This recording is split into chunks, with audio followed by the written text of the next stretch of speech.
Hey everybody, welcome to Paranormal Into the Night radio show. What's going on? What's going on? We got a special Friday night show here that I'm recording. Very interesting topic tonight. I'm usually on top. This is a wide-ranging show of topics and stuff like that. Rich, I see you in the chat. Thanks for showing up. Check out the Paranormal Code on PSN Radio Network. He's going to be going live later tonight, so check him out. But anyways, wide-ranging topics. I got somebody very interesting that I wanted to talk to here. We'll be talking vampires, Therians, Otherkins, Pagans. We'll be talking about the communities, the clans, a whole lot of different subjects here. I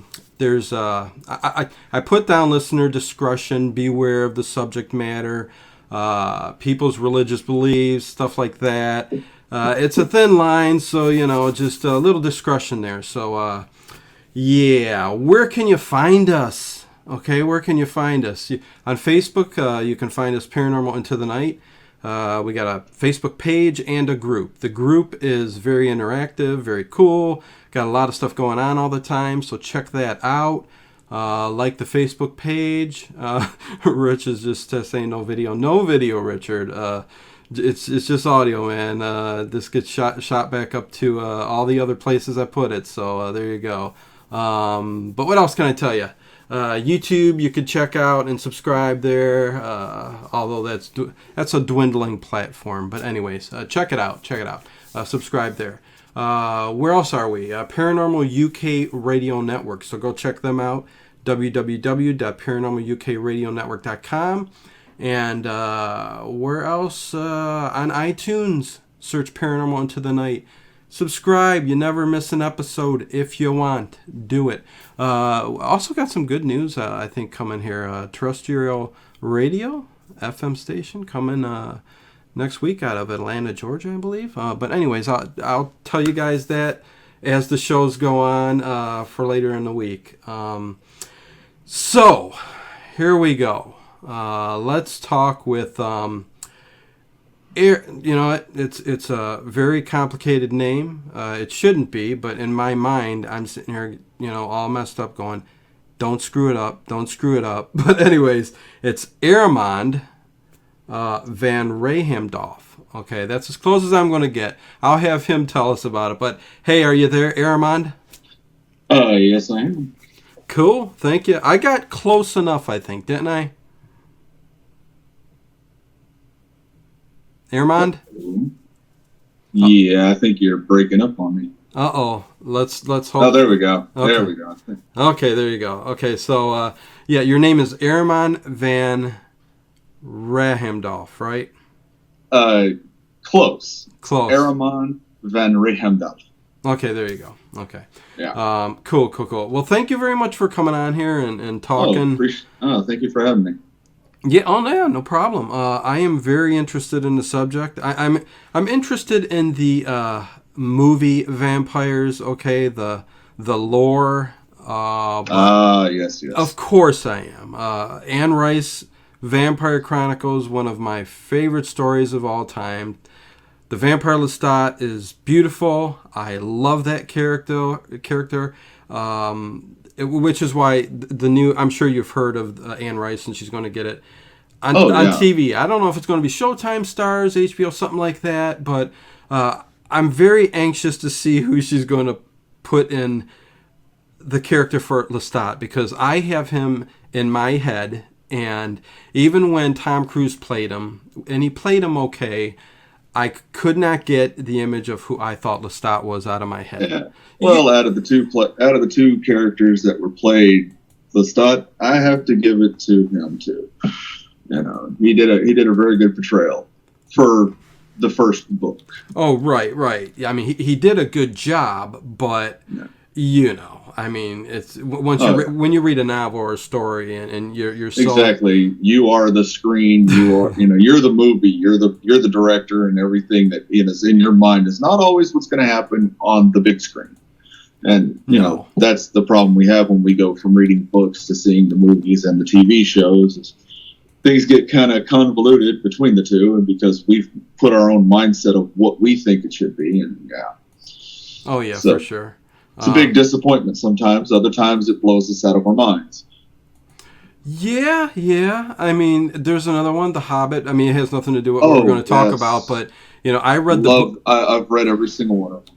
I read the books, but I had a totally different version of who everybody was supposed to look like, and it wasn't even close. But the movies were great. I loved them. So, So there you go. Yeah. Yeah. Well, for me, the movies almost got my portrayal of the events and everything down from what I had seen when I was a kid in my own head while I was reading the books. I mean, it came really close. Granted, again, the actors aren't going to look exactly like what's being portrayed in the books and all that. So but I love the movies. I love the books even more when it came to the Hobbit, and Lord of the Rings, and all that. And so I'm hoping they'll continue the series with Silmarillion. We'll see how they do with that one. Yeah, that's a darn complicated book, man. Oh God, yes. That would be more geared towards a TV series than a movie, but that's my opinion. Oh yeah, I mean you can certainly pluck plenty of things out of there to make movies from. So well, yeah, exactly. But I mean, the way that the book, the Silmarillion, is written, it's a bunch of short stories, and that would be more geared towards a weekly or bi-weekly movie night on TV, to where you could run a 2-hour long movie on just that one little section, and probably take up an entire year. So Yep. That's a good token for you. That's for sure. Oh yeah. So let's get into. Let me do this one last thing here. Sorry, I'm still messing around with getting some of these links out, but let's get down to the nitty gritty of what I got you on here for. Alrighty. And you were nice enough to say, hey, let's come on. You like to educate people. And that's kind of what it's all about here. And, I like I said, I love the movie, Hollywood version of vampires and stuff like that. Oh, yeah. Everybody does. And again, it's that whole mystique and the wondrous feeling of, the belief of immortality and the hopefulness that it lies behind it. So we get caught up in the myth for a lot of people, but unfortunately that's not always the truth.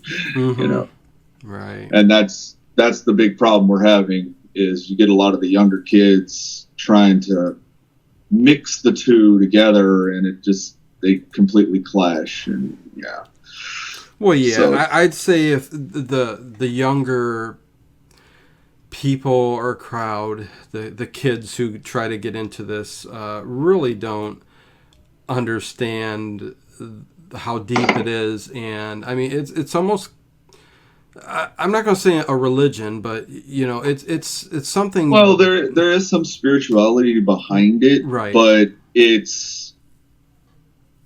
Well, I'll tell you what. Let's just stop right here. You tell me what you are all about, what your clan is all about, and what you do. Because I know you got a lot going on, but we'll start off with vampires in general. And and you don't believe yourself to be a true blood-sucking vampire, right? I am not a sanguinarian. No, I am a Psyvamp. Now, the thing is, when it comes to popular belief in vampirism, a lot of people, again, they look at the movies, they look at, the role-playing games, and they get this idea of what, their hopes and their dreams of, of this mysterious figure in the night. And most of us are just sitting here thinking, oh my God, really? Right. Because, we're not immortal. Right. We live and die. We're human beings. We're trapped in this corporal body for however long, we decide to stay here. Mm-hmm. And, we either go by natural causes, or some idiot down the line decides to take our life, whichever one comes first. May the gods choose wisely. Exactly. But one way or another, we're going to die. Okay. So that, that's a complete and utter myth. The whole, superpowers and all this other stuff, no. Yes, we do have, a lot of us look younger, but then again, we also don't go into the sunlight a lot because, everybody knows you go into the sunlight a lot, you start to wrinkle faster. You don't go into the sunlight, your skin stays nice and smooth. Right. So that's the majority of the reason why we look younger is because a lot of us, we take care of our skin, we take care of ourselves. We don't go into the sunlight all the time. Some of us are, I wouldn't say allergic to it, but some of us are allergic, some of us are not. Some of us are more sensitive than others to heat and sunlight, and but again, garlic doesn't have an effect on us. Crosses, no effect. That's all myth. Right. You're basically a man that's performing spiritual beliefs and yes. But what makes you? Because you call yourself a vampire, right? Unfortunately, yes. Okay. Because there is no other term that the community has been able to come up with to adequately describe us. Because again, we do feed off of life energy. We feed off the essence of another person. That's who and what we are. So it kind of sort of goes with the whole vampire thing. So no blood, no blood. But the name does not, the name vampire doesn't really do it justice. Okay. So no blood, or do you guys practice? I personally do not drink. Because I know some do, but no. Okay. But there are sanguinarians out there, right. And they are very health conscious. Right. They do, just like with a lot of our tantric vampires, they do sexual STD screenings. Make sure there's nothing in the blood that could transfer back and forth between donor and the vampire themselves. So it's very health conscious. They always take their donors, seriously, life, yeah. And they take very good care of their donors. Okay. A lot of people, they think, oh, we're just out in the middle of the night hunting people down. It's like, no. Right. We're very self-conscious. We're very health conscious. Right. And that's what we teach. We teach this stuff every single day. You have to keep in mind that there are STDs. There are, mental disabilities. You do not feed from people who are not under, who are under the age of 18. You don't feed off of. You also, if they have an STD or if they have a mental disability that makes them, incapable of what most people would say an adult thought, if they have, say, Down syndrome or Asperger's or anything like that, normally you wouldn't feed off of them because they're not in a mindset to give 100% consent. Right. And that's very that's very important to what you guys do in your exactly. Your clan, your community. That's the whole thing about the community. It's your donors have to have 100% consent from your donor. Otherwise, it's pretty much rape. And that's one of the things that I hate above all else. Oh, of course, yeah, definitely. Yeah. No, otherwise it would be evil, and there's a. I mean, I as I like to say, amongst my friends, I may be an asshole, but I'm a nice asshole. I'm not going to go that low. There you go. Yeah.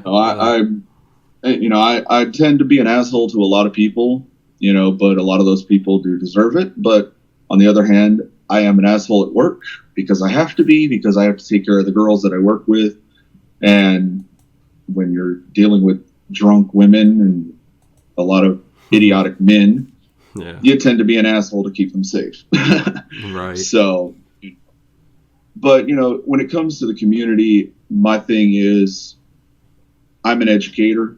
Mm-hmm. I'm a counselor. Above all else, that's what I do. People come to me every single day asking me questions. Some of them are of the realm of fantasy role-playing wannabes. and Right. they get their little butt hurt because I tell them the truth. Then that's the way it is. I Yeah, tell them flat out, no, you you cannot be, yeah. what most people consider turned. You can't be turned into a vampire, and it's not going to happen.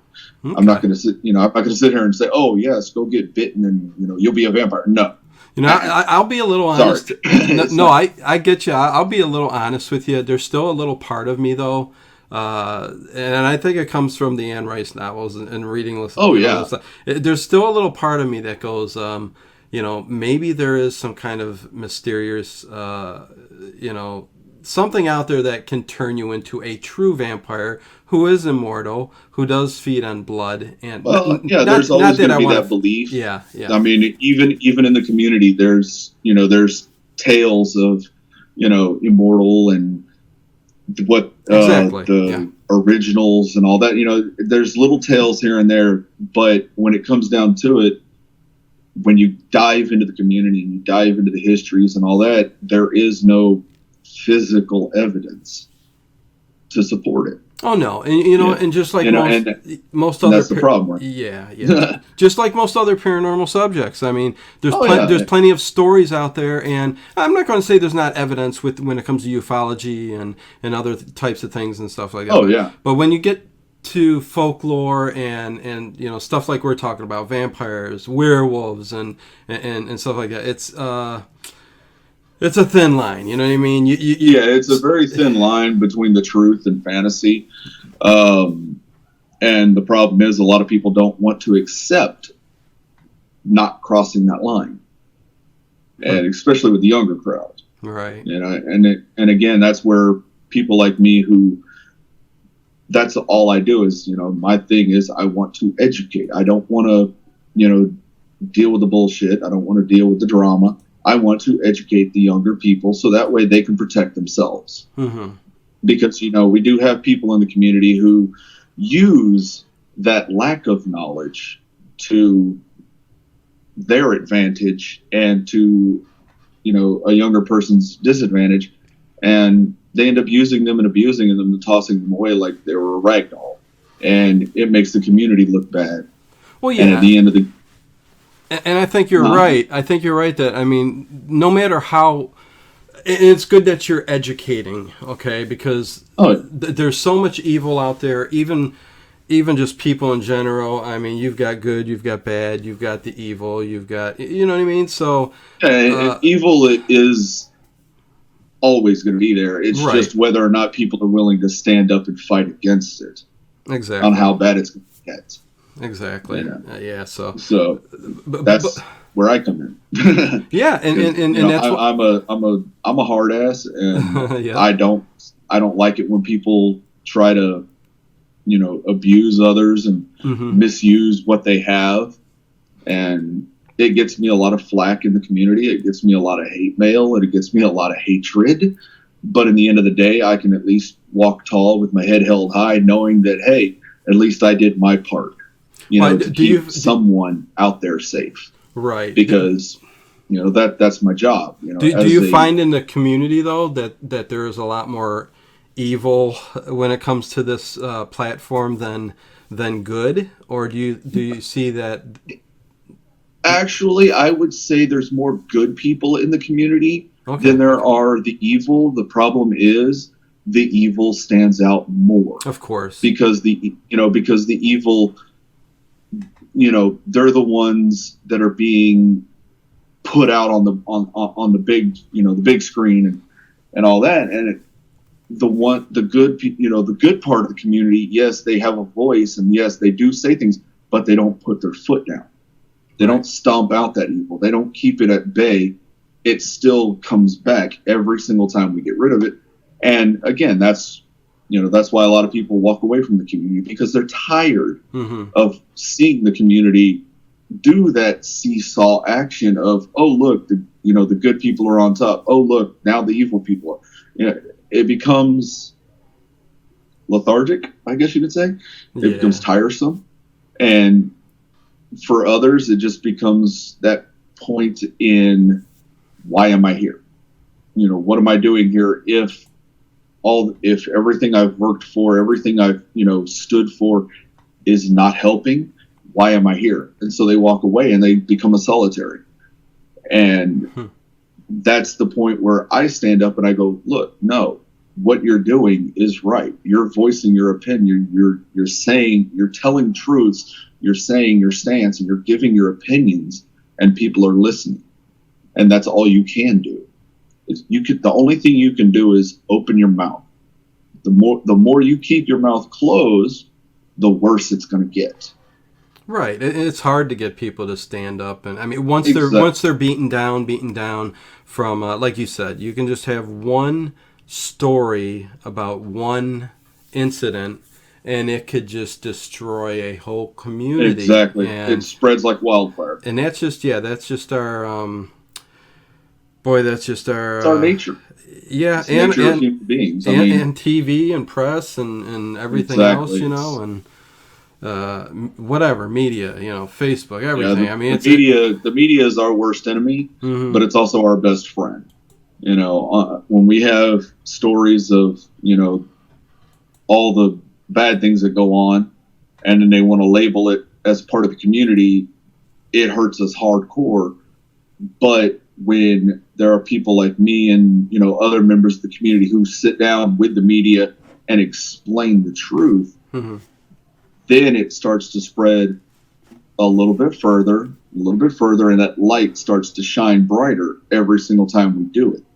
And that's why we do it. Because, we're tired of seeing our community and the people within it represented on such a bad note. No, exactly, and that's why I said I'm glad I came across you and you actually responded because I've had plenty of people that you reach out to, and of course that they either just don't want to talk about it or so it's good that you're an advocate of it. But let me get in a little bit deeper then, if you don't mind, just because I am curious on how this all works too. In your clan itself, I know you say you do take energy from people, though. Yes. What kind of energy do you take from people, and are there certain people you? It's okay. Go ahead. Everybody knows that the body produces energy. Right. And everybody knows about the aura. Most Psyvamps feed off of that aura, the energy that the body is naturally producing over time. We feed off of that. Some of us feed off of the aura itself. Some of us feed off the emotions of an individual. Some of us feed off of certain types of energy. Not just the prana. Some of us feed off of sexual energy, like myself.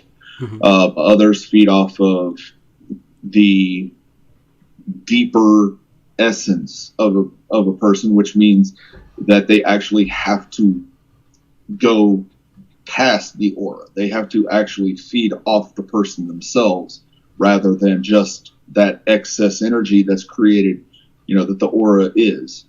Okay. So they can pull energy out of, say they want that happy energy or that maybe that depressive energy.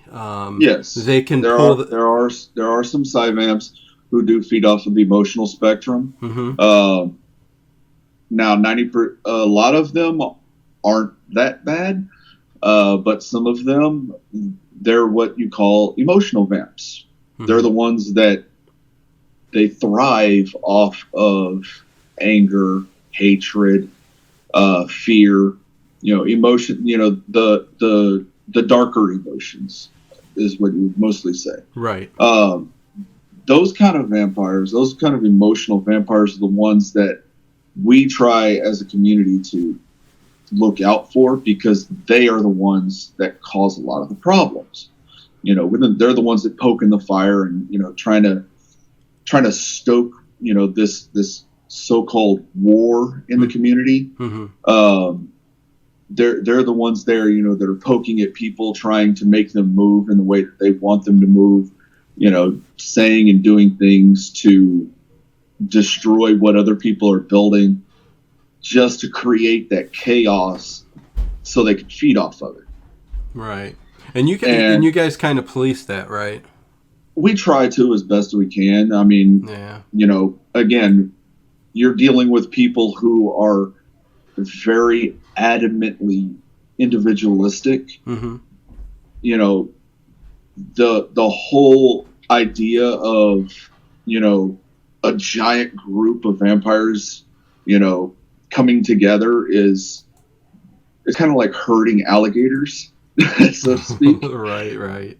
No, I get you. Yeah. Everybody is so, everybody's so different, but we're all the same. And you're all very intense, I would take Exactly. Oh, yes. Our emotional spectrums, it's like a roller coaster ride sometimes. Yeah. You get people that, one moment they're happy as, sin, and the next moment they're, down in the dirt. That could happen within 5 minutes. Then there's others that, they're bouncy, bubbly little, fairy folk that, you're like, what the hell are they on, and where can I get some? Yeah. It's our community is so diverse and so beautiful that, it's hard to explain it, because every time you think you can, something else pops up and you're just in here going, wait a minute, that totally contradicted what I just said. Because again, it's many different facets of the same gem, and every single facet is beaming with light that is on a whole different spectrum. So it's very hard to narrow down exactly what the community is and what the community is doing, because we're all doing the same thing and we're all doing different things. Mm-hmm.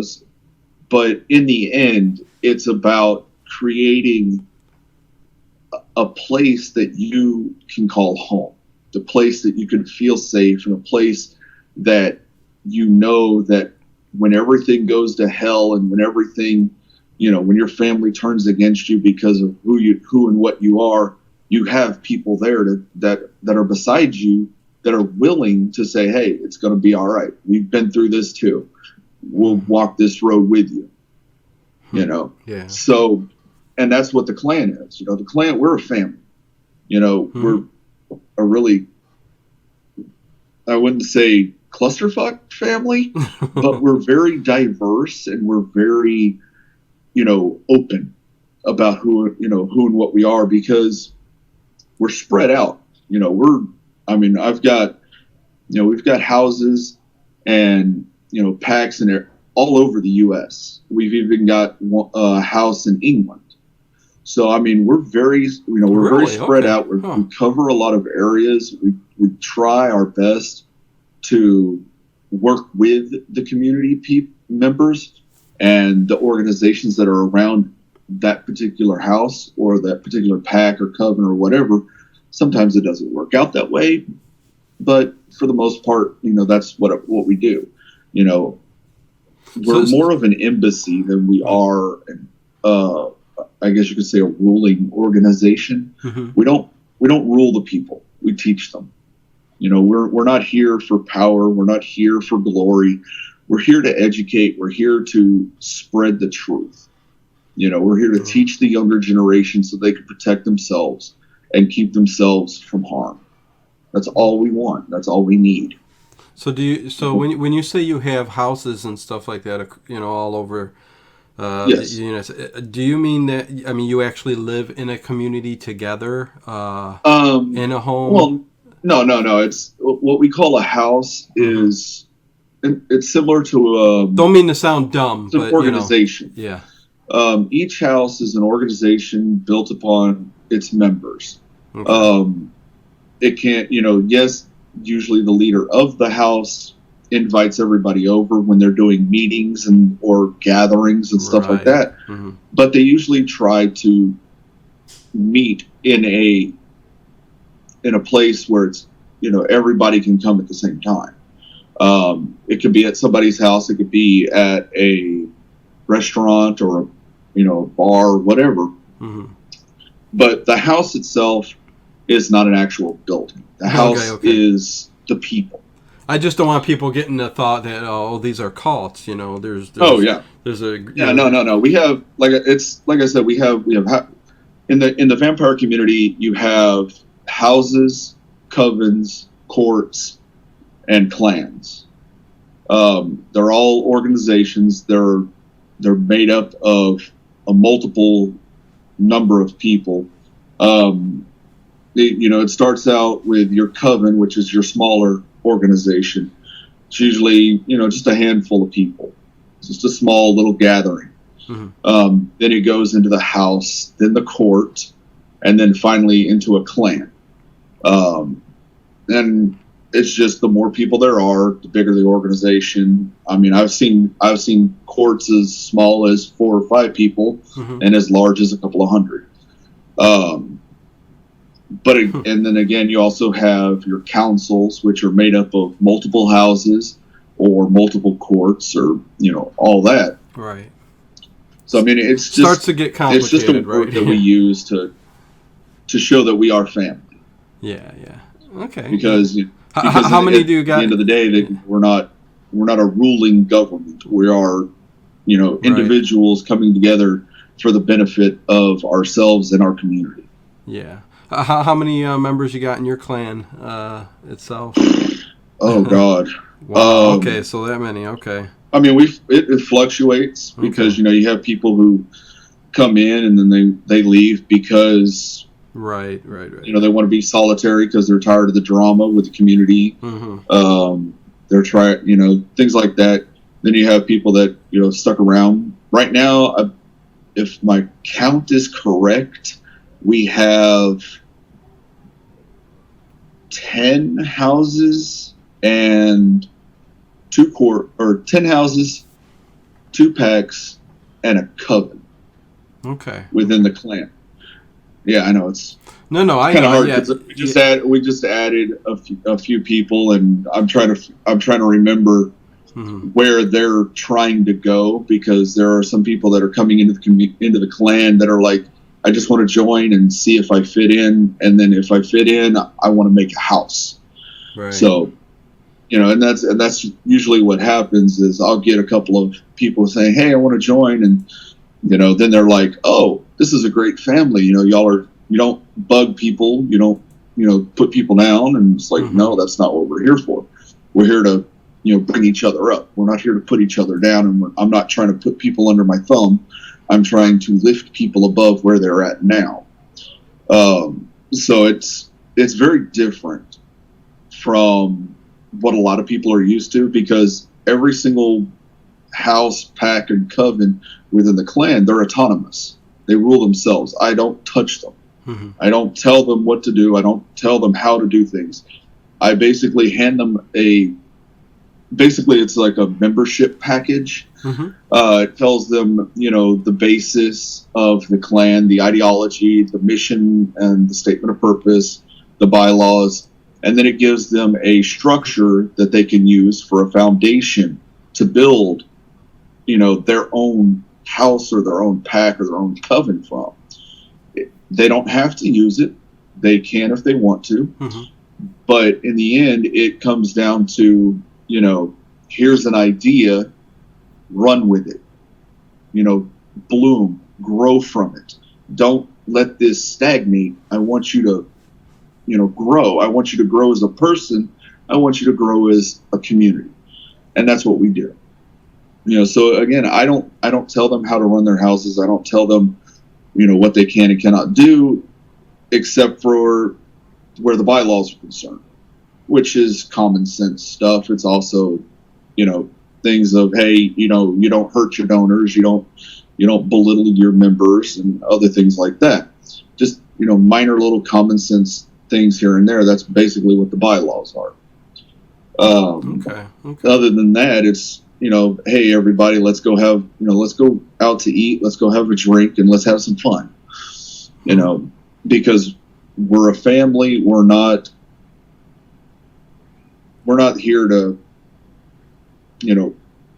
try to create order. Mm-hmm. We're here to create a home. Well, when you say let's go eat, let's go get a drink, let's go have some fun, Does that involve going out and getting the energy that you guys want from whoever you can? Well, yeah. I mean, that we do have a lot of people who do not have permanent donors, so they do a lot of ambient feeding. Okay. Which ambient feeding is basically, when you go into a club and you see everybody on the dance floor, and you walk in and you can feel it. It's literally palpable. Yeah. The energy in the air.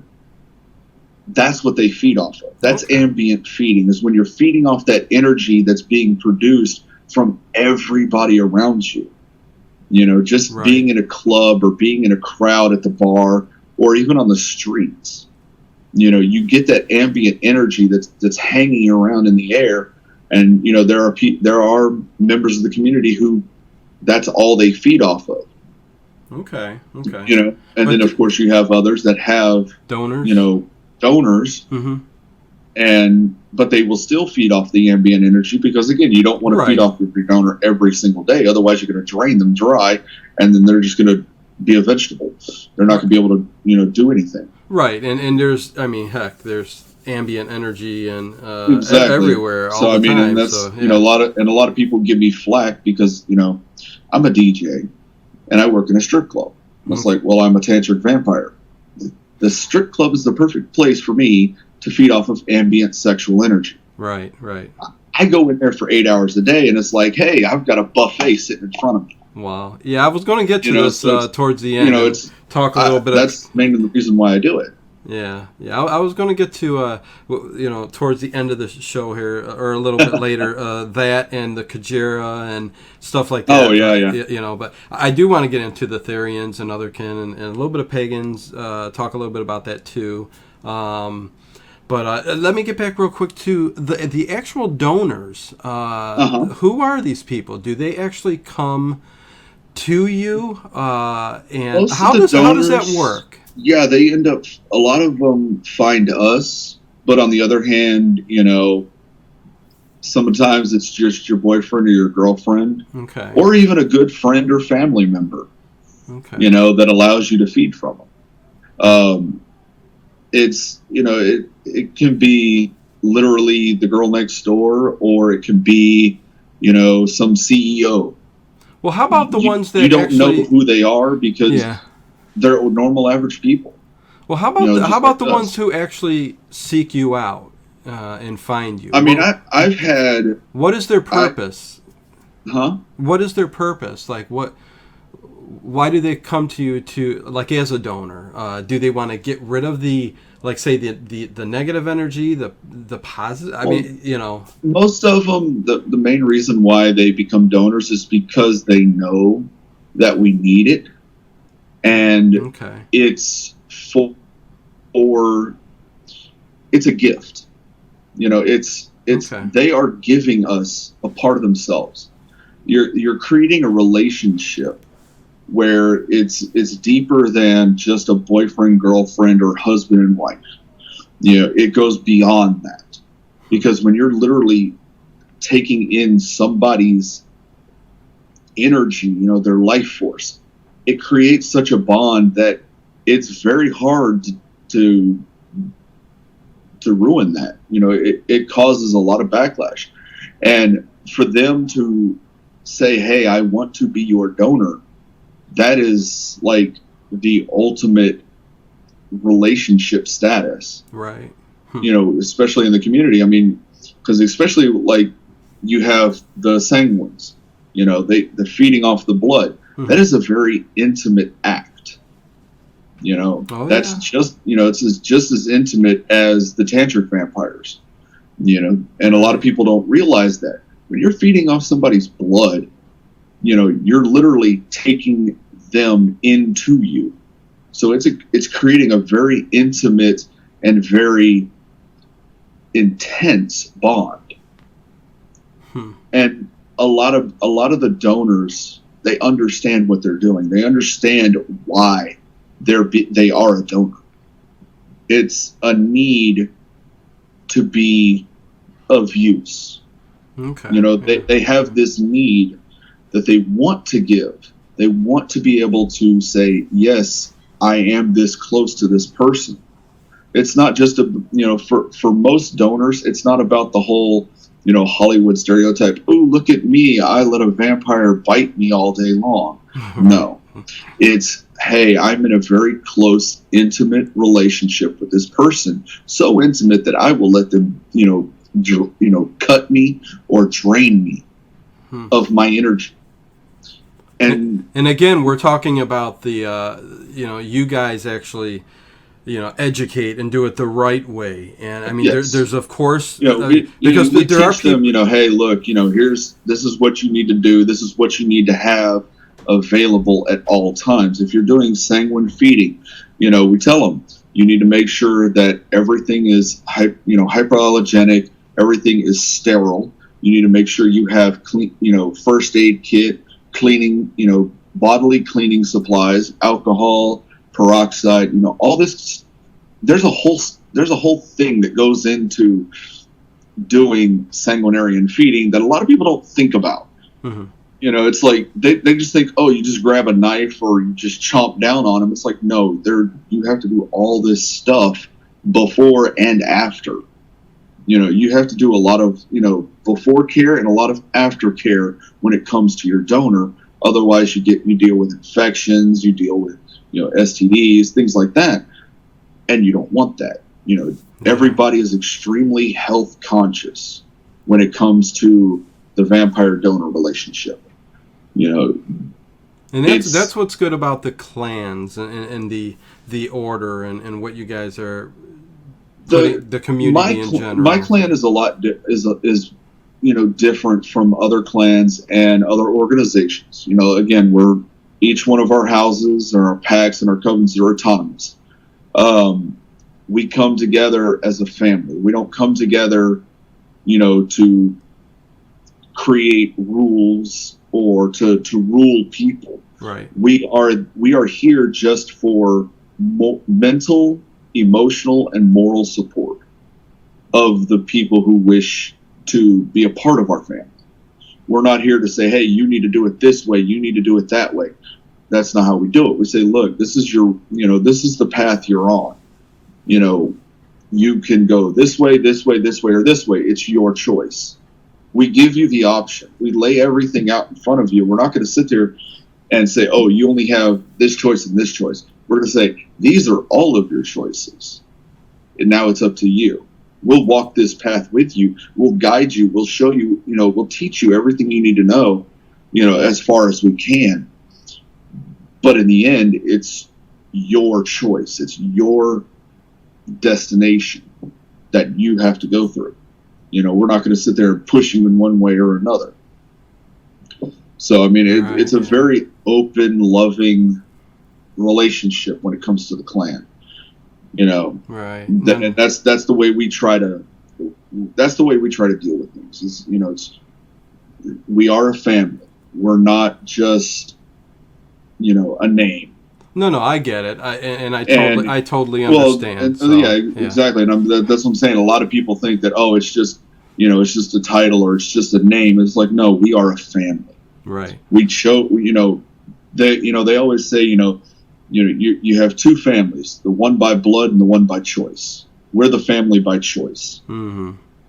And that's what makes us different from a lot of other people. We are a family. We treat each other like brothers and sisters. Some of us even more so than that. I mean, oh yeah, for sure. No, I mean we're a very close. We may not talk all the time. I don't talk to everybody. 24/7, mm-hmm. Or there may be a week or two that go by that I'm not even that I haven't heard from anybody, and it's like, and I'll see something online and be like, oh hey, you're doing great, awesome, and I'll make a comment or like one of their things on Facebook, and that, it's like a normal average family. We don't talk all the time, but we know that each other is there for each other. Yeah. Well, cool. What's the Vampire Court? What's that all about? Most of the Vampire Courts are basically just organizations that come together like a house, mm-hmm. To create, some kind of structure, some kind of order mm-hmm. within the city that they're in. Others, a lot of them are very good organizations, depending on why they were started and how they were started. But for the most part, a lot of the courts are very good organizations. A lot of the people that are running them are very educational. A lot of them are very respected. Some of them, I have problems with some of them, but that's a personal thing. Okay. But it's, for the most part, the courts are there as a foundation, to bring people together, to do community work, and create a central axis where the community can come and have things if there's nothing else there. If there's no other houses or whatever, or packs or covens or whatever, a lot of courts will pop up in certain areas where there aren't anything. Right. Especially if there's a lot of solitaries that don't have, didn't know about each other or anything like that. And that's how a couple of them have popped up here and there. It's just a bunch of solitaries that bumped into each other and said, "Hey, we need to organize. We need to get this stuff done." And so they form a court. Others, it's like you get people that come in and they're like, "Hey, I'm going to start a court, and this is what's going to happen." It all depends on, again, why it was started and how it was started, depending on the way the community looks at it. Right. Everybody's got. How can I put this? Everybody has needs and urges, and that's why I'm keeping an open mind, and I'm telling everybody to keep an open mind. Everybody has. Oh yeah, always. You always. So to have something. Right. So to have something structured, even when it comes to the drinking of the blood and parts, it's always good to do it, because you're going to always have people out there who's going to do it the wrong way, just like anything. So exactly. And again, there's really no right or wrong way to run an organization unless it's harming someone. If it starts to harm the people that you're trying to bring together, then there's a problem. But if you're not causing harm, if you're not, if you're there to uplift people and to bring people into a more loving situation, then it really doesn't matter how you run the court. You can be structured, you can be unstructured, you can be a total clusterfuck. But it's the idea behind it that sets the stage of what's going to happen. So it's. I get it's you. like I get I you. was taught. I was taught that our job as leaders in the community is to educate, to guide, and to respect. And sounds like a leader. That's the way I was brought up. I was brought up learning, educating myself.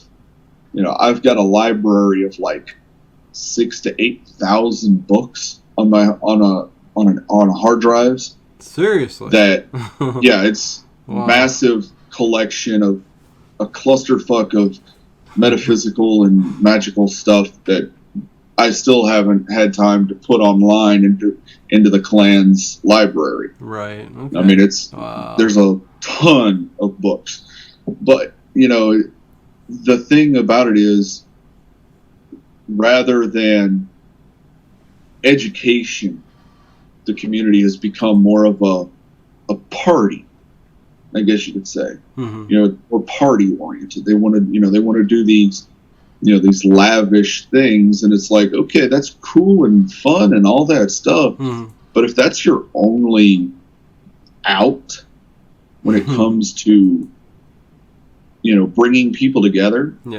then that might be a problem. Because if you're not there to, if you're just there to party all the time, then where's your education? What are you teaching your kids? What are you teaching the youngsters? What are you going to teach the newly awakened? It just shows. It's like, hey, look at us. We're, we throw these lavish parties. It's like, great. but let's get back to the education. Let's get back to the community. Let's get back to the people. You know, screw the shiny lights and the disco balls. You know, let's put a you know, a school together. Right. And those have actually started popping up more and more in the last couple of years. I've seen more communities starting to edge towards the educational side of the community. And so that actually makes me very happy, you know, to see this throwaway of the limelight and the throwaway of the party scene and all that, because people are getting tired of it. They're getting worn out on, it's the same old, you know. It's like, wow, lights and shiny disco balls. It's like, okay, cool. Let's do something different this time, you know. So they're getting tired of it. They're tired of spending, you know, hundreds of dollars on a ticket just to go someplace that they spend another $200 or $300 on a gown or a suit, and, you know, just for one night. You know, they're tired of that. They want to be able to, you know, they want to be able to take that money and go, okay, I just bought all these books. Now I can teach, you know, my youngers, you know, the younger generation. I've got all these books now that $300 or $400 that I spent on a suit and a tie last year and a ticket, I now just bought an entire, you know, half of my library is back up and running. Now I can teach the younger kids who are a part of my house or a part of my coven or whatever, you know, and I can start educating, and I can do all this stuff to better the community rather than just say, hey, look at me. Cool, I get you. How about we move on a little bit and talk about, because sure. I'm curious about the Therians. I mean, am I wrong in thinking those are the wolves, right? Yes and no. Therians are therianthropes. There are not just wolves. They're felines. Okay, there you go. Yeah. Birds. You know, they're everything, every kind of Therian you could think of. You know, not just the wolves.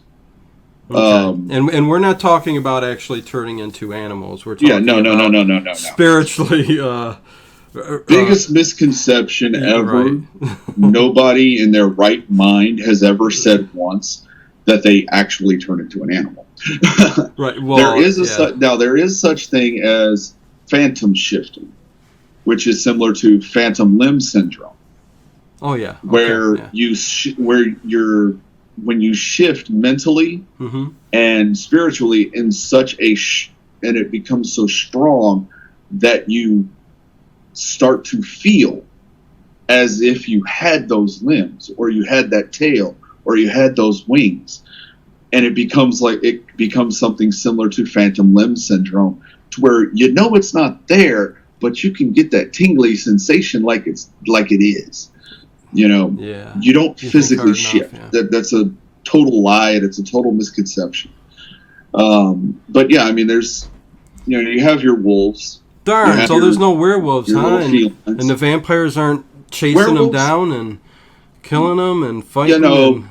I'm joking. No. I'm joking. Too much vampire. But no, there's never been a real war of the Therians and the vampires. That's a total myth. But granted, we haven't really gotten along because, you know, arrogance and all that stuff. Yeah. But, you know, there's never actually been a huge blown out, all, you know, bloody war or whatever.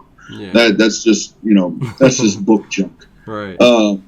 But is that something that you welcome them with open arms in your clan, or is your clan specific? Yeah, of course. I'm a hybrid, so I mean, it's kind of stupid for me not to welcome my brothers to it as well. Well, right. I know your mission statement and everything that you're. So you know, but the people listening don't. Yeah, I welcome. My clan is open for vampires, Therians, Otherkins, Pagan, and Arcathani. Okay. So, yeah, we welcome everybody. Okay. Because again, we don't want to. My thing is, I would rather have everybody in an open room with a foundation of trust, learning from each other's differences because of our similarities. And, you know, a lot of people think, oh, well, you know, vampires and Therians, they have nothing in common. It's like, yeah, we do. When a vampire vamps out and the beast comes out, and then you have a Therian who goes into a shift What do you think that is? That's the same damn thing. That's an animalistic nature within oneself. So there's your foundation of similarity. Grow from it. And what is their purpose, spiritually or anything? I mean, I know the vampire pulls the emotions or the energy from their either donor or ambient energy. What is the purpose of the Therians? And the Therians harken back to an old time when man and animal were one. Okay. You have, back in the day when we didn't live in huge giant cities, you had the tribes, you had the Native Americans, the Vikings, the shamans, and all that. Mm-hmm. They lived with the animals. They didn't, just outright slaughter them. They learned from them. They admired them. They respected them. That's where Therianthropy comes from. It's a respect and a love for your animal kin. Mm-hmm.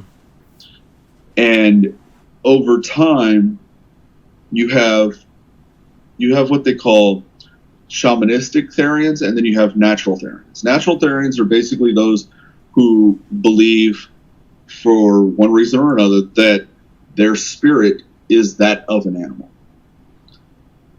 Then you have the shamanistics, the shamanistic Therians. They are the ones who are like your Vikings, your berserkers, your Ulthethans, and your Native American skinwalkers. Okay. They're the ones that use the totemist style of Therianthropy. Okay, so they can tap into the energy or the spirit of the animal. Yeah, the shamanistic ones take it on. Mm-hmm. The true Therians, the ones that are naturally born Therians, they are the animal. They mentally and spiritually are that animal. And it's very hard for a lot of them to understand, hey, physically you're still human, because when you're shifting, it becomes, for some of us, it becomes like a drug. It becomes addicting, because that animalistic nature that comes out, that, fuck it all, I'm nothing but instinct, I am all animal. Mm-hmm. Forget the morality, forget, the thinking behind the action. You're all action, you're all emotion, you're intense, your senses flare. And it can be addicting to want to stay in that mindset and into that stuff. But at the end of the day, you come back down to reality, and it's like, okay, there's a time and a place, and you learn to curve that appetite to want to shift all the time. So I mean, it's a lot for a lot of us, especially the ones like me who are hybrids. It's a hard road to walk, but it's a worthwhile road, because you learn to respect, your brothers of the fur. You respect your wolves, you respect the bear, you respect the cat, the rat, the bird, all these animals that people look at and they're like, oh, they're killing, our livestock, and they're killing us. It's like, well, you're the dumbass that moved into their territory. That's the way we think about it. So when you're the dumbass because you moved in there. Yeah. So when when the Therians actually tap into that, say it's a wolf, say it's whatever, a lion, whatever, feline, they can become dangerous then? If they are, it seems to me that you said it can be dangerous, uncontrollable a bit. So, for the most part, mm-hmm. it can be dangerous, whether or not they lose themselves in it. Okay. Because a good, honest trained Therian, someone who's been doing it for years and has understood the who, the what, the when, the where, and the why, they can control it to for the most part, unless you piss them off to that point where they redline, right, and then they just go 100% berserker. Then you're just fucked. Yeah. But yeah, it's all about control. It's all about knowing when and where it's acceptable, and knowing how to control yourself when you're in that shifting mental state. Well, you being a hybrid, I got a couple. I am what the. I am actually what they used to call back in. I guess you could call it what they used to call the first and second age in the community. Okay. I think that's the correct term, if I remember correctly. It's been a while. I am what they used to call Canis lupus. I am a vampire whose animalistic nature is not of a dragon or a beast. I am an actual wolf. Then I'm also a Therian whose major therianthropy is of the wolf, but I'm also a raven. Hence hence my last name, which is Rahemdalt, which is the Old Norse for raven wolf. Okay, excellent. So it kind of ties in together. The question is though, have you ever lost control? Oh yeah. Okay. I've lost control a few times. Yeah. It was mainly due to people pissing me off.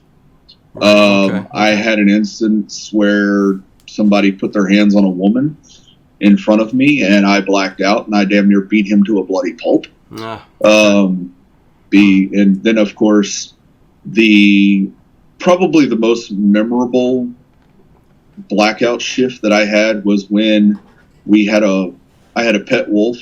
Okay. And it wasn't my pet wolf, it was my mother-in-law's pet wolf, and she had attacked my kitten that was just born and ended up killing it. And I found out about it while I was at work, and I went straight home and, saw the kitten, and I blacked out, and I went after the wolf, and me and the wolf went toe-to-toe. And, yeah, that was not a good... That was not a good night for me because I would not think. Yeah, I couldn't remember half the shit that I did to that wolf. But yeah, she never went near any of the cats again, and every time I walked in the room, she bowed down. So I must have done something right. Okay. But it's like I said, it's with me. Most of my shifting is emotional based. A lot of my hardcore shifting is emotional based, unless I'm doing what they call an astral shift, which is similar to astral travel. You're just not in your normal, spiritual human body, or an animalistic body. But yeah, it's taking yourself on a journey in your animal form. Taking yourself on a journey in your animal form. Yes, the astral traveling part of it. Yeah. No, that's the basis of an astral shift. Yeah. You also have the astral shifting of communion, where you're not only in your astral animalistic form, you're communing with other, animalistic sides in the astral plane and the like. It's there's different types of shifting. Each one has its needs. So can you when you do that, can you actually reach to the other side and see other spirit forms of other animals and you know what I'm saying? I personally have never done it. Okay. I mean, I couldn't say whether or not other people have. I don't really ask people about their shifts because to me the shifting is personal. But I get it. Also, when it comes into the public eye, again, a lot of people are like, "Oh my God, put him in a hug me, love me jacket" kind of thing. So, a lot of Therians don't like to talk about it as much. Some do, some don't. It's a personal preference. Okay. But yeah, I've personally never. I used to astral shift. long time ago before I decided to kind of lock myself up from that. Because with all the drama and all the stuff that's going on, I've pretty much locked myself down. I don't do any astral traveling anymore. I hardly ever do any meditations, which I used to do a lot, which helped with with my Therian side. But yeah, I'm just basically a giant shield wall, 20-foot thick wall right now. Okay. So I haven't really shifted astrally in a while. I've done a lot of mental shifting and a lot of phantom shifting over the past couple of years. But yeah, I'm hardly ever done anything else because. What's the difference between the mental shifting and the phantom shifting? They're pretty much the same thing. The only difference between mental shifting and phantom shifting is the intensity. When you're doing a mental shift, it's literally just, it's like a light switch going off and on. Turn it off and you're you in your all natural human self. You flip the switch and you turn into your animal. It's animalistic nature. Your senses get keener. That sixth sense that you normally would have is a lot sharper. You don't have I guess you could say, the mentality of a human anymore. You don't give a shit of your actions. Mm-hmm. It's animalistic nature. It's you're intense. It's instinct. You don't get the reason behind what you're doing. You just know that that's what you want to do, so you're going to do it. Mm-hmm. But with the phantom shifting, it's the same thing as a mental shift. It's just a lot deeper. It becomes to that point where your mental and your spiritual state are so in tune that it starts to represent itself internally in the body, where you will get that feeling of those claws, or you get that twitch of your tail, on your tailbone. Your shoulder blades will itch, or they'll tingle from the wings that you sprout, things like that. But when you look in the mirror, it ain't there. You know that you're not the animal. You just feel those limbs, and you feel that extra oomph, because it's your mental and your spiritual combining in such a strong sensation that it manifests physically. And that's as close as you can probably that's get as close to, as the phantom shift is the closest thing you'll ever come to a physical shift. Because you can't, again, your physical shifting is impossible. It's scientifically and it's literally physically impossible. Well, you being a hybrid too, and I'm just bringing this up again. If have you ever tried to shift on the Therian side while working your vampiric side, pulling off some energy? Yeah. Okay. That's a long story. Yeah, I was going to say basically, this. Again, I'm a tantric vampire, so I feed off sexual energy. I feed off the energy that's created during foreplay and especially during intercourse. Mm-hmm. So yeah, I have left a few scars here and there from when I got too deep and I shifted in the middle of sex while I was feeding and got a little carried away. Okay. Yeah. Wow. Okay. Yeah. We'll just leave it at that. No, I get you. And hey, it's one of those things. I didn't really hurt the woman. It was more of a surprise to both her and me after the fact, because I didn't know I did it. Because usually when I'm feeding, and if I'm feeding during the act, I go into a very deep feed, to where I black out half the time. Right.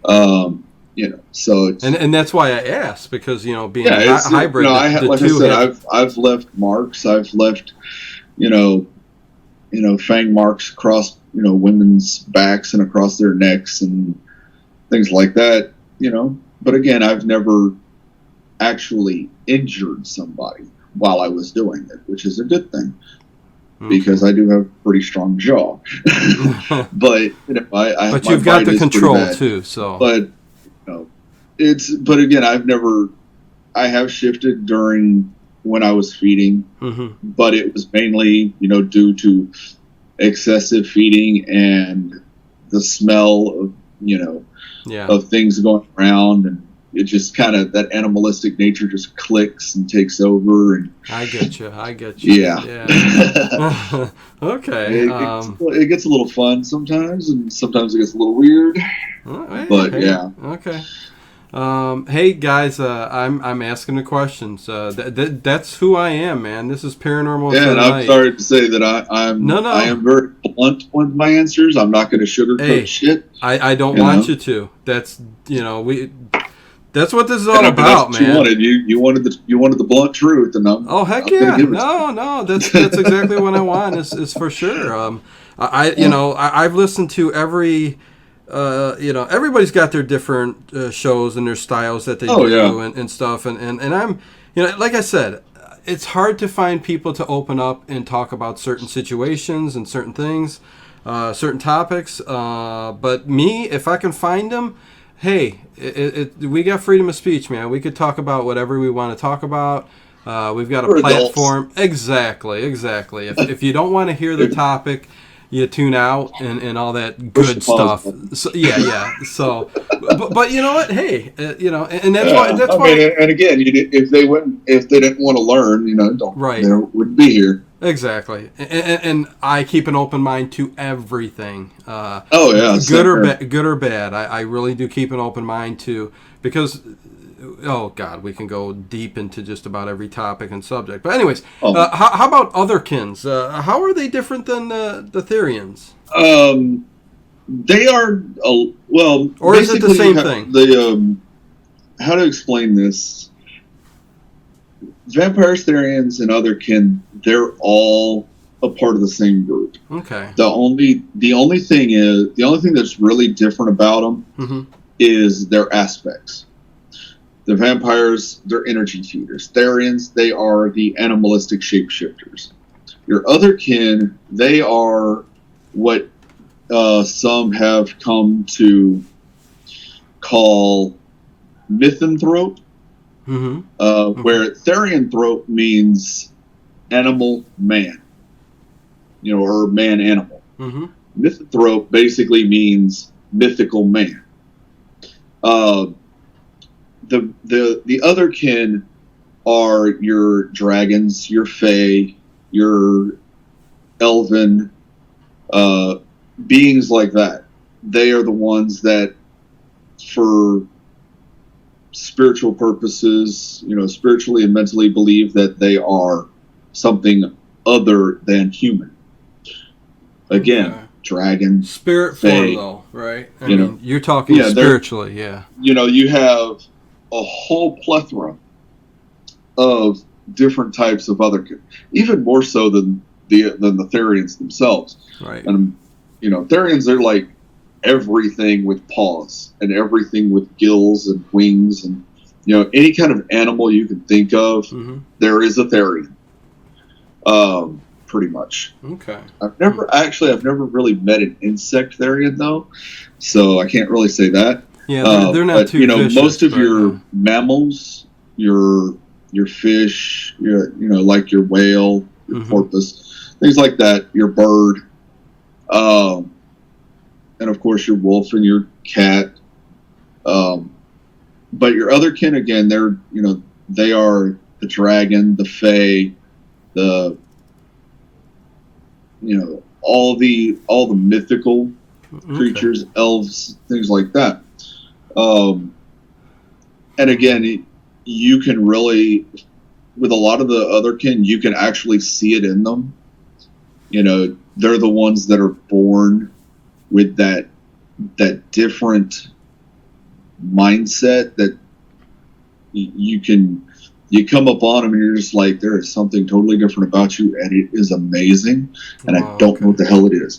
You know, I mean, I've met natural, some natural Therians that, would throw you out of the water, and I've met some beautiful otherkin that, I mean, you could look at them and go, you're a fae, or you're an elf, or yeah, you're definitely a dragon.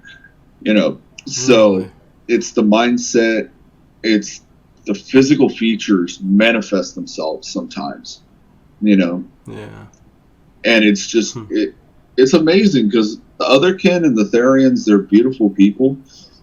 And, with the Therians, it's an animalistic nature. With the Otherkin, it's this otherworldly, delightful oomph that they have about them. No, I get it. Yeah. So it's very it's very enticing, and it's very what's the word I'm looking for? Magical? Well, that didn't even put the that's like a whole it's a whole different level than that. Okay. But yeah, I mean it's pretty enticing, and it's just unbelievable how they can get to you. Yeah, I don't think I've ever come across, but hey, that's just me. I mean, have never come across somebody I've looked at, I don't think, and I've said, you know what, there's something just a little bit different, and oh yeah. But I'm not out there. Pictures, especially from a lot of the people who go to like Red Fair, a lot of people who go to the pagan festivals and stuff like that. Right. It's like you look at them, and it's just like there is something totally different about you. That's where you'll find them. You just can't put your finger on it, but just like there's something different about you that makes everybody turn their heads. Wow. And that's usually what you find with the Otherkin is when you find an Otherkin, you pretty much know. If you've been around Otherkin before, you pretty much know. Okay, that's something totally not all human. Have you ever mentally, met one? Spiritually, they're not all human. They're something above that. Have you ever met one and known it and said, "Hey," and oh yeah, have you dug deep times. and have you dug deep and asked them about that? Like Oh yeah, I've dated them. Really? Okay. I've dated many fae. Okay. I've dated a lot of fae. I've dated a few elves. So were they elves in their past lives, or? Were they elves in their past lives? Probably. Okay. I'm just trying to get. And again, that's the Otherkin belief. The main Otherkin belief is reincarnation. That is the biggest belief within the Otherkin community, is that you are Otherkin because of what you were many lives ago that has come into this life. The spirit that you were then has somehow manifested itself within you, even though you're in a human body. That's the biggest belief within the Otherkin community. The other is, it goes along with the paranormal side. The star seeds, they believe that they are from, that they're descended from a crossbreed of alien and human. You have a lot of other kin who have that belief, but the majority of them, it's past life passed down. Your soul from a past life has crossed over many times and has plopped you where you're at now, and you're stuck in a human body, but mentally and spiritually you are this other creature. Yeah. So, but yeah, I mean, it's no. That's and a lot of people look at it. It's like, oh, they're crazy. No, I mean, you got people who believe in reincarnation for thousands of years. Because I would say that. I mean, if I was curious if you talked to, like, see, if I got somebody that I knew that and I knew that they can their past lives they were elves. I would ask them, like, where are they now? I mean, are they just, is that something in folklore that elves have just passed on and you know, become what we are today? You know what I'm saying? I'm just, you know, are there elves? Are there some of these other kins truly out there still to this day? You know what I'm saying? Present day. You know what I mean? Yeah. And again, it comes down to, you know, that whole belief. You know, a lot of people look at these communities and they're like, oh, these people are crazy. They need to be locked up in a hug me, love me jacket, a padded room. And it's like, no, we're, you know, 90% of us are very down to earth people, you know. And I asked that because, Aramond, I seen a gnome when I was a child. Not very little. I mean, I was about 10 years old with my uncle. Me and my uncle both seen a gnome. Doesn't mean doesn't mean it was necessarily a gnome, but I tell you what, it was about 6-8 inches tall. Had its you know, green hat, red, you know, everything you would think a little gnome would be. I mean, it was so odd, so strange. And something me and my uncle looked at each other and, well, first of all, it poked its way around the corner onto the sink, you know, area there. And we looked at each other in shock, turned around, and we just caught a glimpse of it running back out of the way of our view. And, you know. Yeah, and again, that's the thing, you know, you got people who have reports of seeing fae, you know, the fairy folk.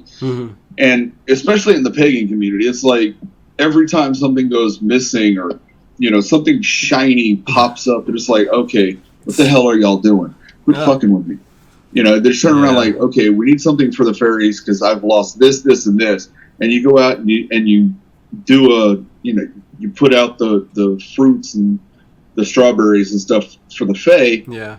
And you walk back in the house, and everything you lost is right there in front of you. You're like, well, that's messed up. Wow. You know? So, and I've seen it, especially like going out to the festival, you know, that I go to. I've turned around and been like, okay, where in the heck did my flashlight go? It's turning dark. I need my flashlight. Somebody's messing with me. Oh, geez. And, you know, so I would turn around and I'd be like, okay, I've got some fruit. I've got this. Let me go put it at the ferry mount. I go out there, put it at the ferry mount, run back to the tent before, you know, sundown, and there's my flashlight. Or, you know, my walking stick went missing, and I didn't know where the heck it was. I'm like, okay, what the hell? Yeah.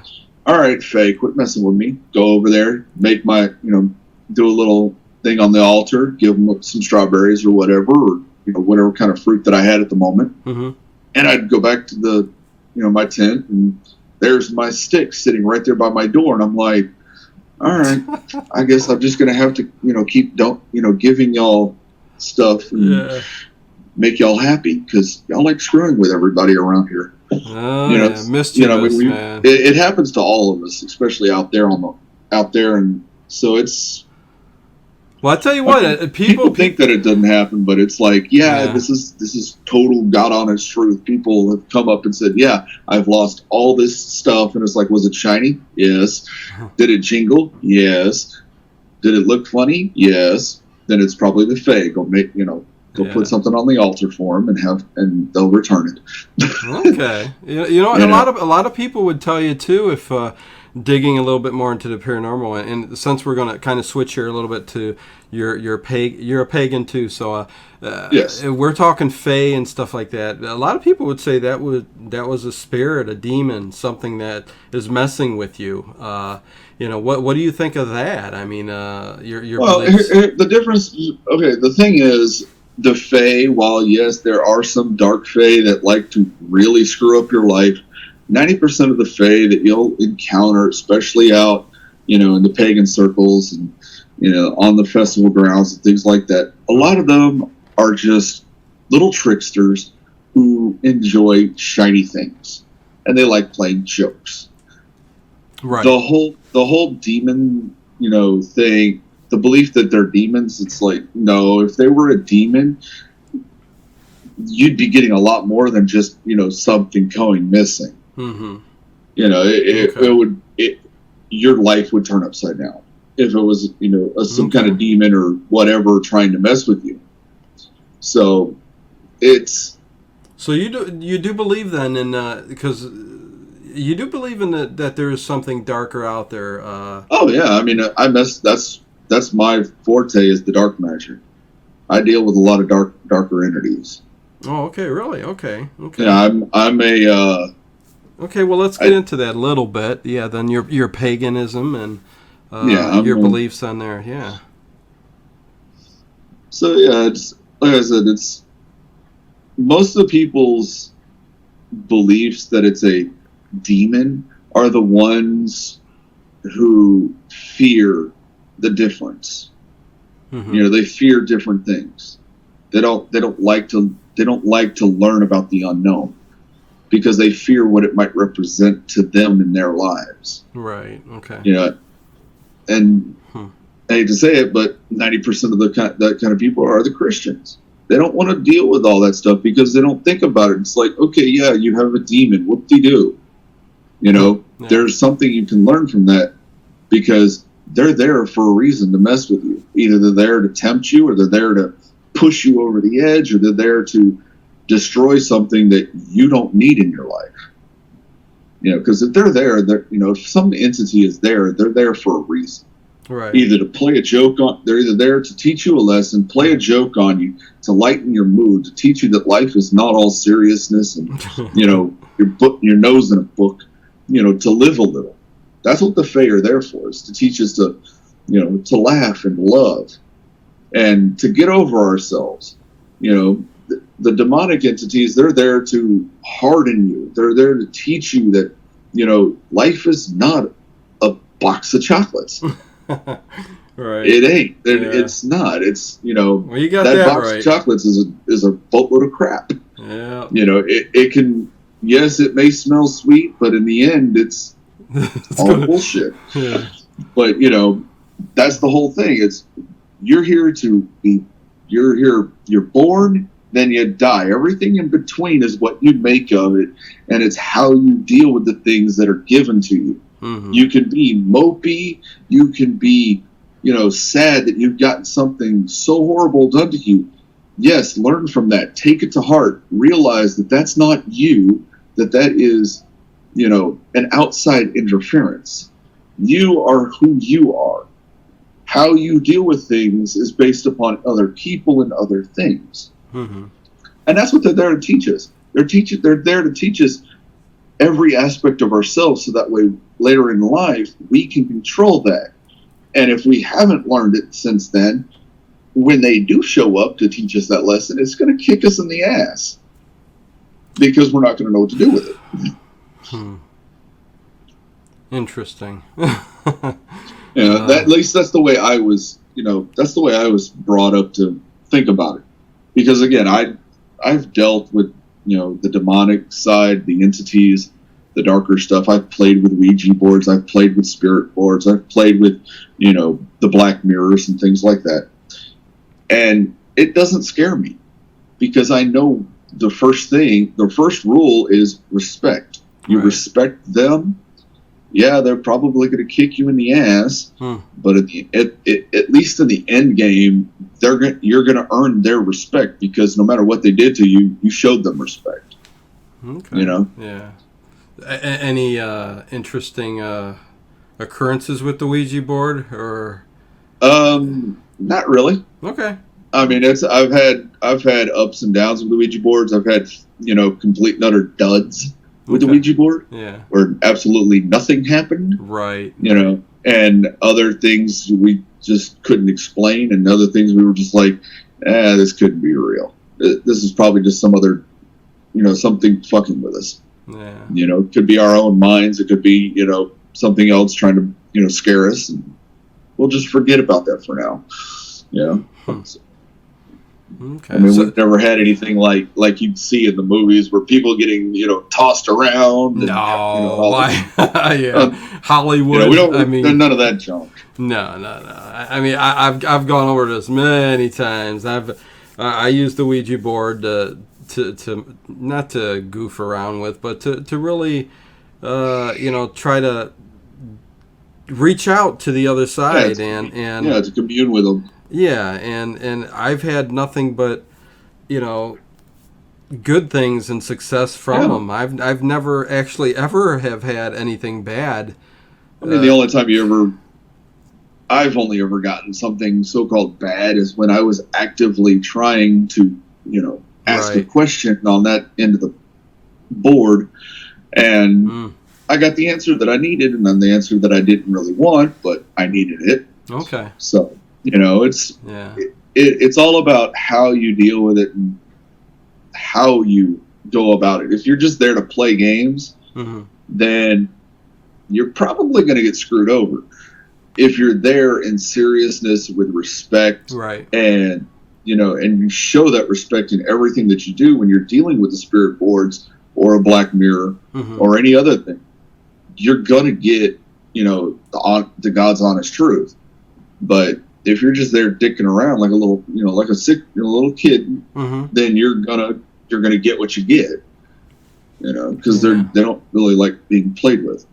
No, I get it. Yeah, totally. you got to have respect going in, and you know what? You did kind of gloss over here, and if you don't want to talk about it, that's okay. Which part?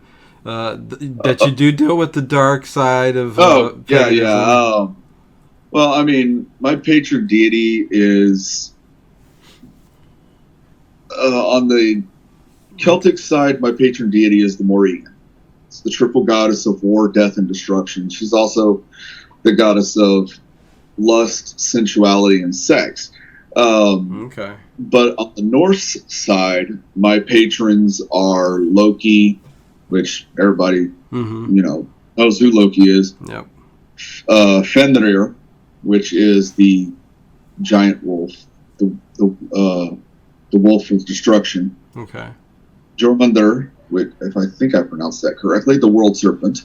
The guy, he's Loki's son who eats the gods, basically. He encircles the world. Then you have Hela, which is that's my girl. She's the goddess of the dead. She's the one that oversees the land of Helheim, which is the place where all the bad people, the people that didn't lead honorable lives and didn't die an honorable death in battle. Yeah. If they don't go to Valhalla and they don't go to Freya's realm, then they go to hell. And she's been my patron for years, and I mean, I've practically killed myself. I should have been dead years ago. Wow. And okay. Yeah, they just don't want me gone. They're like, nope, you're not ready. It's like every single time, nope, you're not ready. Jeez. I mean, I have beat myself up and I have worked myself to death multiple times. I've gone to the hospital, because I've dislocated both my knees, and I've fallen off of a tower or two, and it's like, hey, get back up, do it all over again that day. It's like, just throw some ice on it when I get home. I mean, like I said, I should be dead right about now, but they're just like, nah, you can stay there for a little bit longer. First time that happened with me was when I got run over. I was riding my bike when I was about 12 years old, right here down the street where I live, and had a couple of teenagers drag racing down my road, and I had my headphones on, so I couldn't hear them coming. And when I looked up, the first car had already hit me, spun me around, and I smacked straight into the second car. He didn't even have time to swerve or nothing. Rolled over that car and landed straight onto the last one. And I played Superman after that for about a good 10 seconds before I hit the concrete and slid about 20 feet. Wow. Huh. Yeah. So, I mean, that should have killed me. But I got up and walked away. How old were you? I was 12. You know what? That's exactly it screwed up both my knees. I mean, my left knee was completely twisted and mangled and all kinds of shit. I was going to say... And I popped it back in place, stood up, fixed my bike, and walked home with a bloody face and everything. You know, it's funny. I had that happen. I was 12 years old, and I know it has nothing to do with being, paranormal or anything, guys. But I got hit by a car. I basically took my bike out. The car. I think most of the kids nowadays Yeah. got hit around that age, between the ages of 10 and Yeah. like it was like 8 to 12. Yes. It was like at least when you don't know in that better. area, you got run over at least once. Right. But what happened was it hit me, and there were people around, and they said that car hit me, and I was on a bike, went flying about 20, 30 feet, and left my shoes. Everything was knocked off. They said I got up and I ran home. Okay, and I was blacked out this whole time. I ran home. I actually knocked on the door. Got my aunt out, who was watching me at the time. Shouldn't have let me go bike riding, but did. And I had like super strength up until that point, and then from there on, I totally fell and I was unconscious. But I was able to get myself from being hit, thrown 20, 30 feet, all the way to my house, and then I collapsed. It could be adrenaline, whatever. I'm sure it was kicked in. Oh, yeah. But, and then I woke up in the ambulance, felt my head. The bump felt so big, I would just passed out. And all I remember is 3 days later waking up in bed, and I was paralyzed from the waist down. I don't think I've ever said any of this or told this story, but paralyzed from the waist down. I was told by my parents, you go and get what you need. I mean, this is 3 days after I was hit by a car. So I'm crawling on my hands to get everything I need. But eventually got myself, I was up walking, and I swear to God, 12, 13, 14, 3 years later, I was the star of the track team in high school. Oh, yeah. And it's very odd I've been in the wheelchair four times now. Wow. Almost 5. Oh. I put myself in a wheelchair 4 times because, again, right. I'm a dumbass, and my mindset is, hey, I'm at work. I don't give a shit if my knees are out. I'm going to pop them back in place, and I'm going to work. Yeah. Well, I've done that way too many times, and finally my legs just give out. And it's like, nope. I don't care if your kneecaps are back in place. We're not operating. We're divorcing you for about 6 months. Wow. So, I mean, I've sat up in a wheelchair for, anywhere from 2 months to almost a year. Mm-hmm. And do you reach out, being a pagan, for any strength? It's just that thing of, I get tired of being in the wheelchair, and I'm like, enough of this shit. I'm standing up. I'm going back to work. Okay. I'm done. Yeah. I'm done being lazy. I'm in this wheelchair. This ain't me. I'm done. And I'd get up and I'd kick myself. I'd scream. I'd be crying. Yeah. Going back to work because I'm in so much pain. And I'm like, I'm sorry. I got a job to do. I got freaking, I got to make this money. I don't care how little of money I'm making. I've got to get something. And I've done that multiple times, and that's probably why I'm in such bad shape now, is because I put my job before my health. Right. But and the thing I was saying is, I mean, being vampire, being Therian pagan, are you able to pull any strength from any of those? Yeah, definitely. I mean, like when I actually have a good feeding regimen, I mean, my energy levels are so high that I can run 10 miles and not even feel it. Okay. I've had it to where, I was a couple of years back, I had a really lovely donor who kept me fed really regularly, and I felt like fucking Superman. I would sit there and I would just bust my ass every day. And by the end of the day, I'd be like, oh my God, this hurts so bad. I want to crawl in bed and cry. And I'd go over there and I would sit with her and I would just soak in her energy. I wouldn't try to feed deeply from her. But I would just sit there and cuddle up and, hold on to her and soak that ambient energy in slowly over the course of the night. And by the time I woke up in the morning, I felt like a brand new man. Wow. So yeah, so you can pull the energy it's that a lot of people don't look at it as, that they have, they've done scientific studies. The body heals itself, the placebo effect, the things like that. It's right. Like, they've also done the whole, the metaphysical energy, where you have the yogis and all that doing energy work on somebody.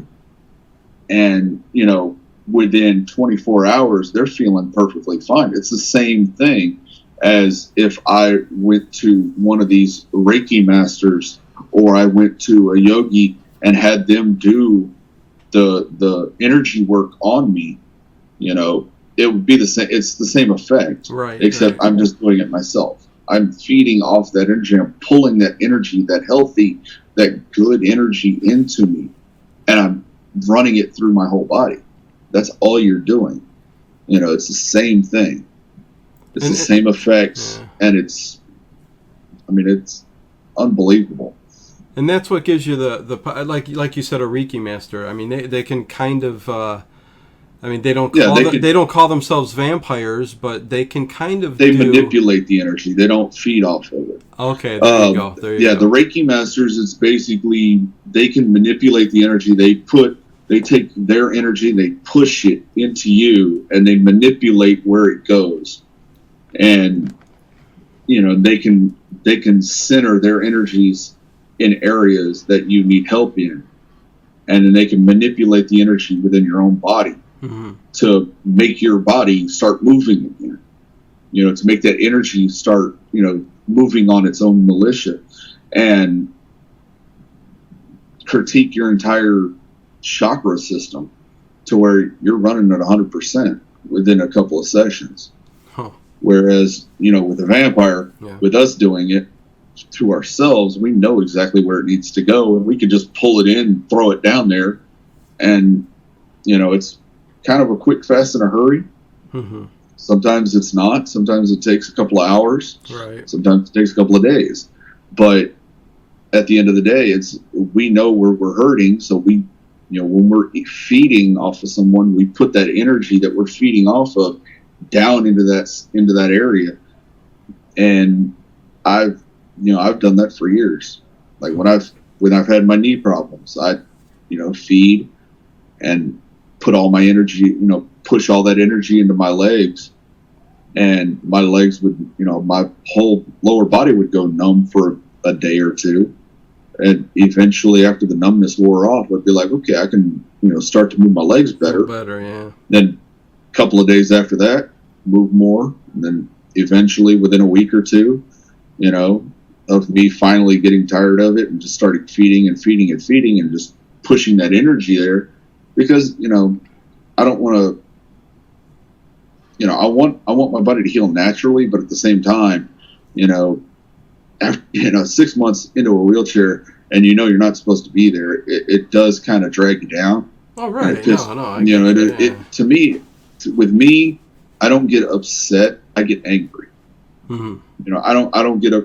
Every time I was put in the wheelchair, I didn't get upset about it. I got pissed because I didn't want to be in there. I knew I shouldn't be in there because my legs worked.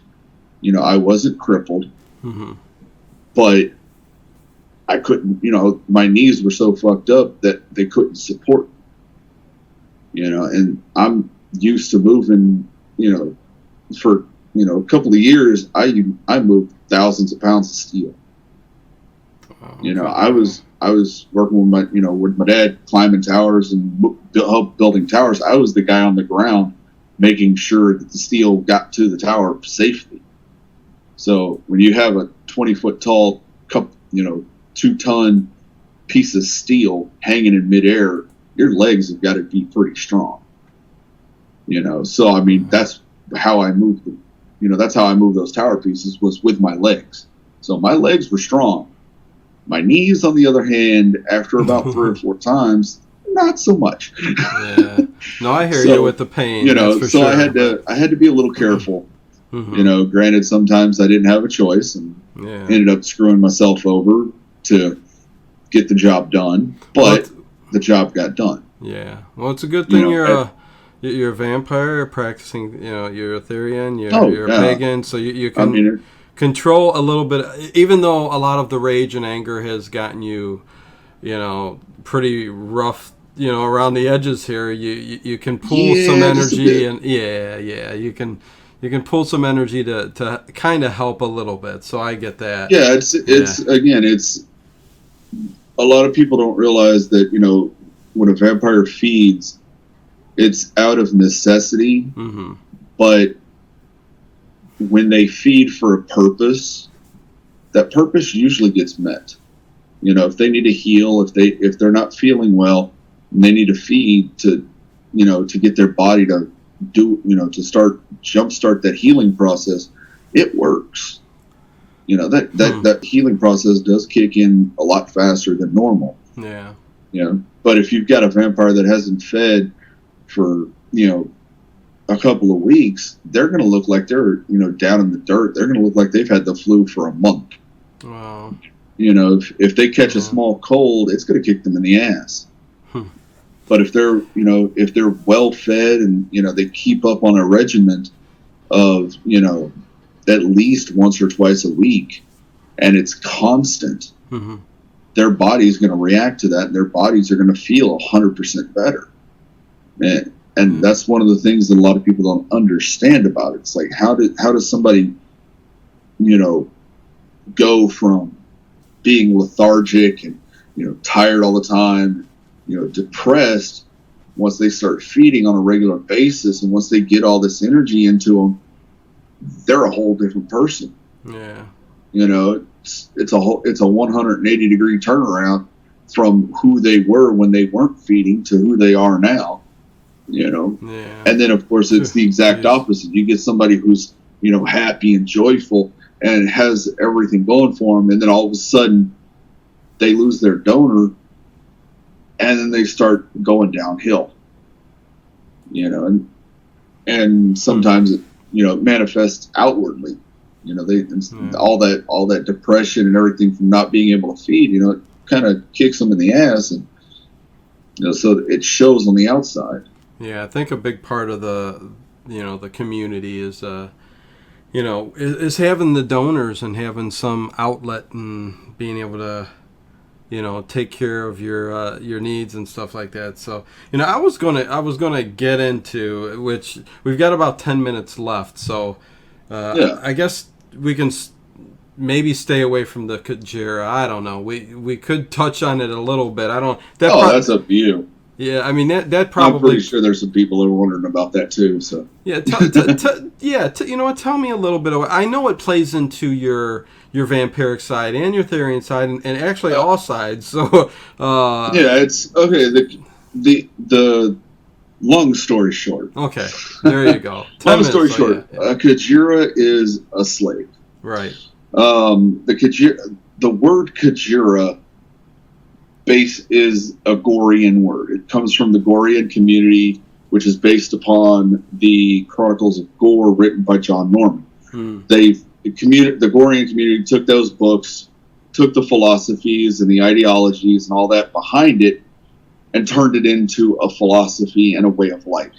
Similar to what the vampiric community did, the Therians and all that. We took everything and kind of made a lifestyle, a community out of it. The Gorian community. The vampiric community also took that word Kajira as the same thing as it was. In the vampiric community, we do have what was called a Corvan Pact. It's basically, the Corvan Pact is, I believe that's the word I'm looking for. It's basically a pact between a master and a slave. Right. And yeah, it's the Corvan Pact. It's the master is the what's the word? Trying to remember it. Yeah, we hit on a touchy subject. It's so there, hard but, to remember all the words and everything that we use in the community. But they when somebody goes into the Corvon Pact, they're called a Kajira for the submissive. Mm-hmm. So the vampiric community is actually using a Gorean term, but it's not as strict as the Goreans use it. Okay. With the Goreans are 24/7 total power exchange MS relationship. The Corvon Pact is similar, but it's a lot more malleable. I guess you could say you can mold it into your own. Okay. But with the Gorean community, it's pretty strict. But the way I use it is, and I've gotten a lot of flack from the Gorean community because a lot of the Gorean community doesn't know that the vampiric community uses it. I call it the New Age Kajira, which is basically a Kajira that is not only trained as a normal Kajira would be trained, which is as a maid, anything and everything that a wife does, a Kajira does. We'll just leave it at that. Okay, yeah, right. But beyond that, but a willing Kajira also is a donor. A willing donor, yeah, a willing participant, a willing slave, it's 100% consensual. Yes. The Kajira begs the caller. It's not the master that collars the Kajira. It's it's the other way around. The Kajira is the one that says, "Yes, I want your collar." So again, it's 100% consensual. There is no ifs, no ands, no buts. For the Kajira and for her master, that collar is the same thing as a wedding band for anyone else. That's how big of a commitment it is. Okay, so there we go. I think we got the gist of it. We've only got like 5 more minutes here. That's why I'm like, trying to. But I did want to touch on that, and I know it goes way deeper, and anybody can look into it. And if people want to know about it, they can go onto my Facebook page, and I can point them there. Okay. Do you want to give your Facebook page out here? Yeah, I've got a whole bunch of Facebook pages. Well, what's your main one? I mean, I think, or just go to your name. The main one to get to everything is Reverend Aramon Sebastian Van Hamdel. And you know what? I'll tell you what. Everybody can just look on the banner and anybody who's listening is going to see the banner, okay? Yeah. And it's got your name on there. On Facebook. Yeah, look him up, and I went down and looked at all the things that you did, and I'm like going, "Holy cripe, you're I know. I took a lot of load onto my shoulders, and a lot of people are asking me why the hell did I put that much stress on myself, and I'm like, it's who I am. That's how I am. I'd rather take a lot of shit on my shoulders than have to put it on everybody else's. Yeah. No, I hear you. Yeah, definitely. And that's the biggest difference about me. I don't like other people taking, all the load. I want to take all of it myself. And if people help me, I'll give them a little bit of it, but not all of it. Yeah. No, I hear you. So to sum this up, okay, and I mean, this was an awesome interview. I really did enjoy this. You made for a great person to talk to, Aramond, and I appreciate it. I really do. Oh, thank you for having me. Oh, no problem. Really quick, in like 2 minutes, if you could like kind of sum up again, like your message for vampires and your clan, what would it be? For my clan, it's just that we're family. That's the bottom line. We're not here to rule. We're not here to put people under our thumb. We're here to walk side by side with them on their journey. Okay. For the community, my message for the community would have to be, don't stop learning. Okay. It doesn't matter if you don't agree with it. It doesn't matter if it's the same shit you've heard. Yeah. Always learn, because everything changes and people grow. And you can't, and I'm sorry, but only a fool says he knows everything. Right, and there's good and evil in everything. Exactly. So you have to learn. And you have to know the difference. Exactly. So there you go. That's, I think we made our point there. I think that's where we can end it. And again, Aramond, thank you very much for coming on with me. Oh, thank you. This was awesome, man. I enjoyed very much talking to you. You're very knowledgeable, and appreciate it, man. Oh yeah, no problem, man. I enjoyed it. Like I said, if you have any more questions, just let me know. Cool. I've got a website that we're putting together for the clan. I've also got a bunch of sites and groups on Facebook that has a lot of information on them. Okay, so cool. Yeah, more than welcome to have at it. Okay, cool. And I'm going to actually send you a Facebook message here after the show, because I had a quick question, but I'm not going to answer. I mean, I'm not going to ask on here. Okay. So, yeah, so there you go. I will leave you go, and I will end the show, and again, I will talk to you maybe another time, okay? Oh, yeah, definitely. I'm more than happy to come on. I enjoyed it. Okay, cool. Thank you very much, man. You take care, and I'll be talking to you, okay? All right, you too, man. Have a good one. Okay, take care, man. Bye. Bye-bye. Okay, there you go, man. It's that was a little bit different of a show that I usually do. Okay, it's still paranormal. We're talking vampires, Therians, Otherkins. I mean, so it's all in that paranormal realm. Okay, I love the show. I thought it was a great show. So there you go. With that said, be sure to check out tomorrow night. I'll be back on at 11 o'clock with Zeta Talk, star Digiacomo. And we'll be talking on the show then too. And Sunday I got a show. So I got three nights here of shows. Okay. And I'll put a banner up tomorrow for our show for tomorrow. And Sunday, Rick Ormond, who was on Coast to Coast maybe a week or two ago. I'll have him on. Okay, yeah, I said so there you go. I am who I am. How about that? And so there you go. It is late. I'm going to jump over to the Rich Giordano show on PSN Radio Network and check him out. And I also forgot to throw out Ancient Aliens Worldwide. Check out his group. And Orion Rising. And Dave Plouffe. Yes, Sunday too. I got Rick Ormond. He's going to be a great guest.